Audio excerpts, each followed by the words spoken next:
Hey folks, this is Jesse Cope back with another episode of the American Soul Podcast. Hope y'all are doing well, wherever y'all are, whatever part of the day you're in. Sure do appreciate y'all joining me. For those of y'all that continue to share the podcast with others, I'm very grateful and humbled by that. I'm going to sit and listen to the rain come down again. I have two puppy dogs, no kitty cats as far as I can tell, and that's about it, besides the background music.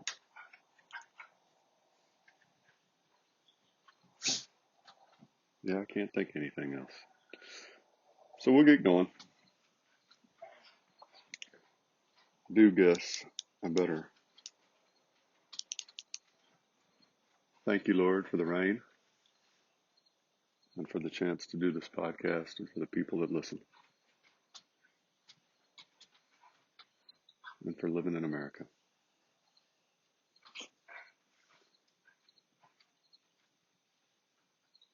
Just for those of y'all that are curious, I don't know how many of y'all are, but the podcast continues to do really well.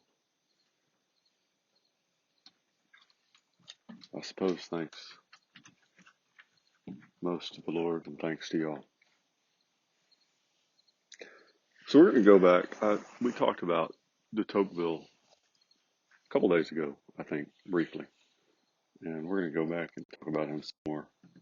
You don't know much, because I really don't know a lot about the man in general.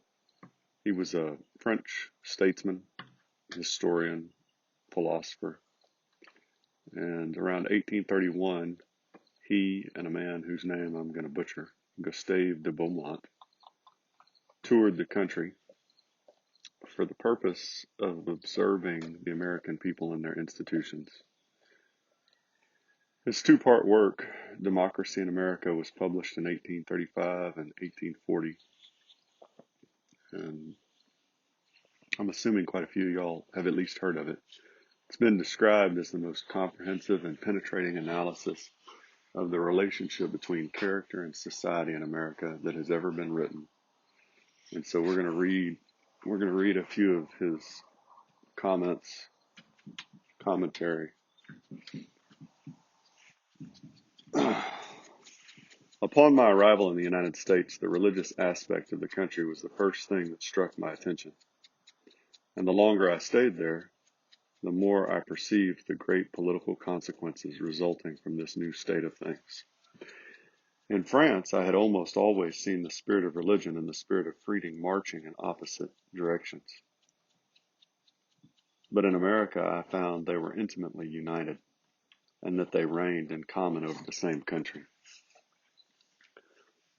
That's kind of one of the unifying themes that you'll hear in his commentary is how in America, freedom and liberty were tied together with religion. And that really is the basis for why we're struggling so much today, folks, is because we've broken that union. And maybe this is a poor analogy, just popped in my head just now, but it's kind of like dissolving a marriage, right? When you break that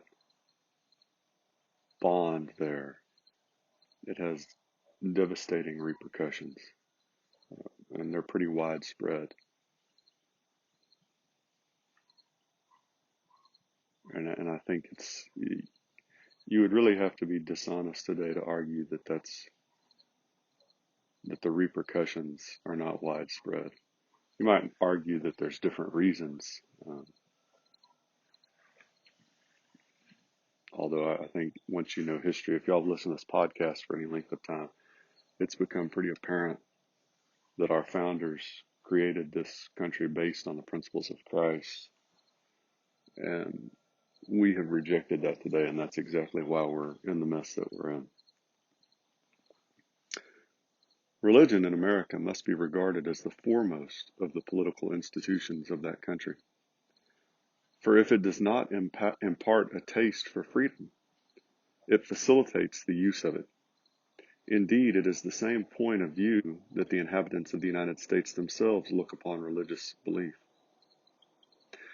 I do not know whether all Americans have a sincere faith in their religion, for who can search the human heart? But I am certain they hold it to be indispensable to the maintenance of republican institutions. This opinion is not peculiar to a class of citizens or a party, but it belongs to the whole nation and to every rank of society. Oh my gosh. We may have to do two parts on de Tocqueville, folks. And I may have been missing something for not doing this for the past year, but I'll tell you what, that's the fascinating, the frustrating, and the encouraging thing all rolled into one, folks, is I'm telling you, just from what little bit that I have done, I have just barely begun to scratch the surface of how well illustrated and defined and exemplified the tie between God and Jesus Christ and our country is throughout our history. And so it's encouraging because I've just barely begun to scratch the surface. There's so much truth, proof out there if you want to look. It's frustrating because we have allowed our leaders and really our fellow citizens to convince us that that tie isn't there for the last 80 plus years. And it is. And you have to be, if you know anything at all about this stuff, you have to be just either, you either have to be completely ignorant or you have to be grossly malevolent in your intentions to say otherwise. I just don't see a third option. Maybe y'all do, and you can tell me about it. And and I'm sure some of y'all will in the comments. But he's talking here. I don't know whether all Americans have a sincere faith in their religion. For who can search the human heart? We talk about that often, folks. You can't know what's in a person's heart.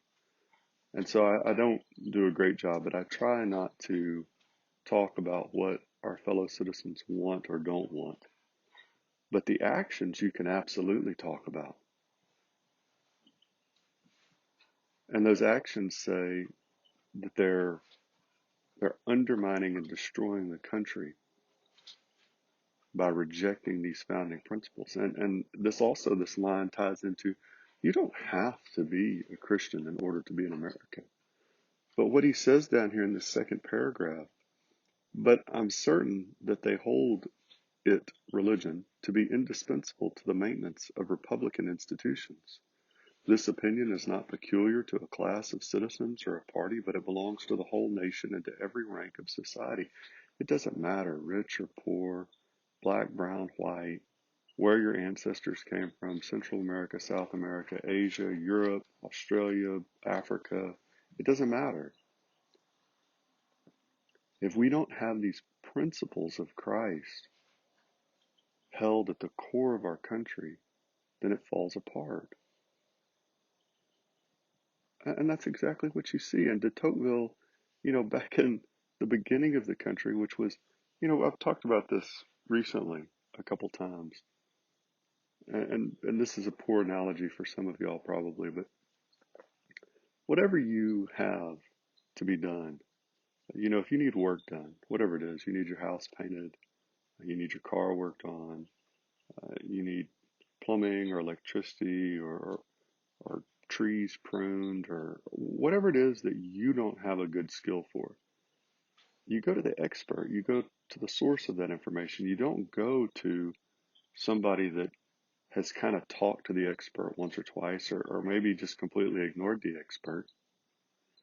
And yet we pay so much attention today to people today, and we ignore the words, the testimony left behind by those who were there when this country was founded and throughout the early part of its history. These are observations from 1830, so just barely half a century past the founding of our country. We don't talk about this, not in depth. We certainly don't talk about it to our children. We don't teach them this actual history. We spend hours working with them on extracurricular, spending money paying somebody else, which there's nothing wrong with that in and of itself, folks. Don't ever misunderstand. You know, there's a lot of good skills and traits that come from extracurricular activities and work ethic and working even when you don't feel like it and you know, getting through pain, etc. But there is a point of diminishing return, and there is a point at which, if we're spending all this time on these other things, whatever it is, and we're spending so little time on, I always go back to God and to our marriage, but really our country too, teaching our children about that, then there's something wrong there. We're doing something wrong.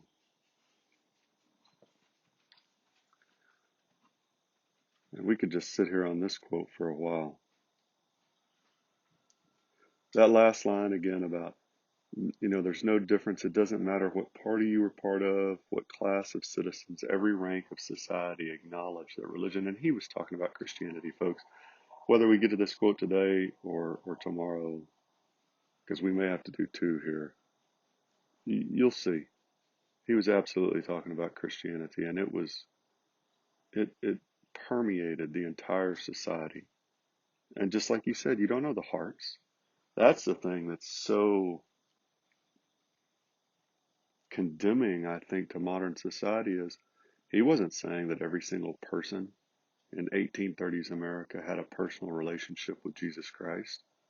But even if they didn't, they knew that they had to have God and Jesus Christ in order for the country to function. And, I personally here, I can't recommend that relationship enough. I think that's the only real hope that we have in this world is Jesus Christ. And, if I haven't before, if you haven't heard me say it, some of y'all have. Some of y'all have heard me say it multiple times, but that I accept Jesus Christ. He's the Son of God. He died for my sins on the cross. He rose on the third day. He's my Lord and Savior. He's the only hope I have in this life, folks. And so, of course, I encourage that.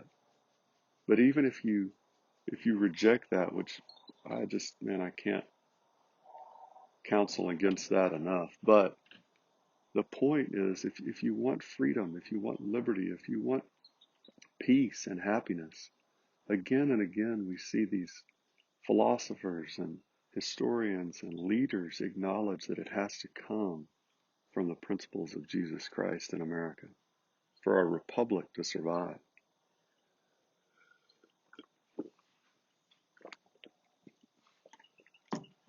The sects, denominations that exist in the United States are innumerable. They all differ in respect to the worship which is due to the Creator, but they all agree in respect to the duties which are due from man to man. Each denomination adores the deity in its own peculiar manner, but all sects preach the same moral law in the name of God. Moreover, all the sects, the denominations of the United States are comprised within the great unity of Christianity, and Christian morality is everywhere the same. Again, folks, that's so huge. That observation, almost 200 years ago, that this idea that the First Amendment was written to equalize all religions in the eyes of the state or the eyes of the world for that matter is just complete and utter nonsense. That's not true at all. And our founders talked about it. The guy that wrote the First Amendment, um, our first Supreme Court Chief Justice, another of our preeminent Supreme Court justices. The First Amendment was written so that we would not favor Baptists over Methodists, or Methodists over Catholics, or Catholics over Church of Christ, or Lutherans, or whatever you want to talk about. But they were all Christian folks. This wasn't about equalizing Christianity with Islam or atheism or Buddhism or Hinduism or, anything else.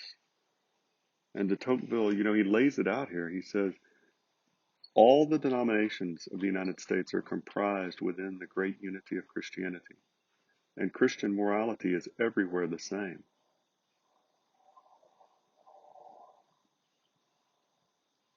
All these denominations, they're innumerable. There's so many of them. And they differ in respect to the worship which is due the Creator, but they all adore the Creator, the deity, in their own peculiar manner. And they all have the same moral law. This is a Christian republic, folks, and the reason we're struggling today in every aspect of our lives, our marriages, our with our children, our families, financially, with our foreign policy, with our public education system, with all of our institutions, every single one is because we have turned away from God, and we no longer display this unity in Christianity that de Tocqueville observed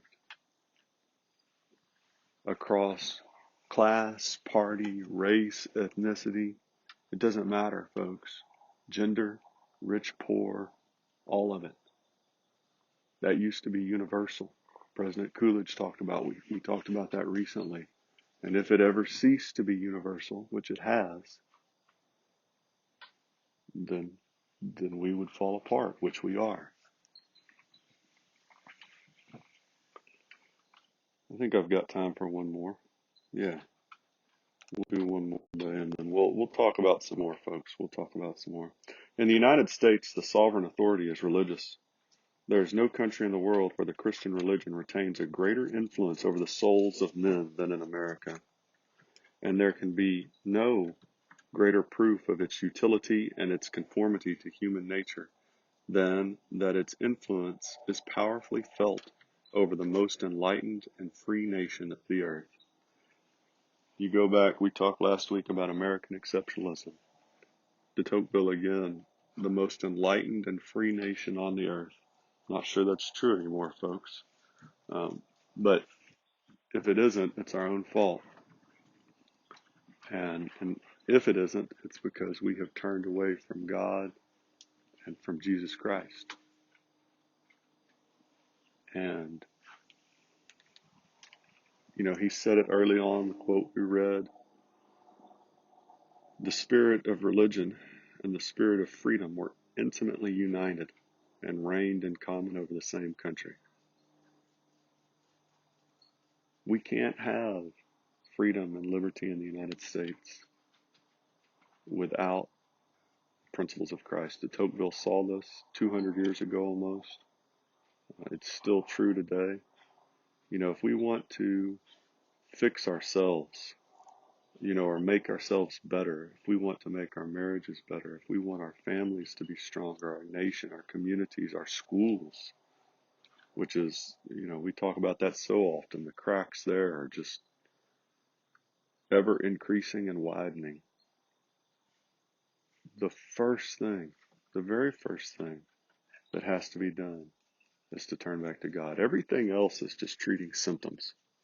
You turn back to God first, fix that, and then we can actually start to treat the disease. Because that is the disease, the rejection of God in the country.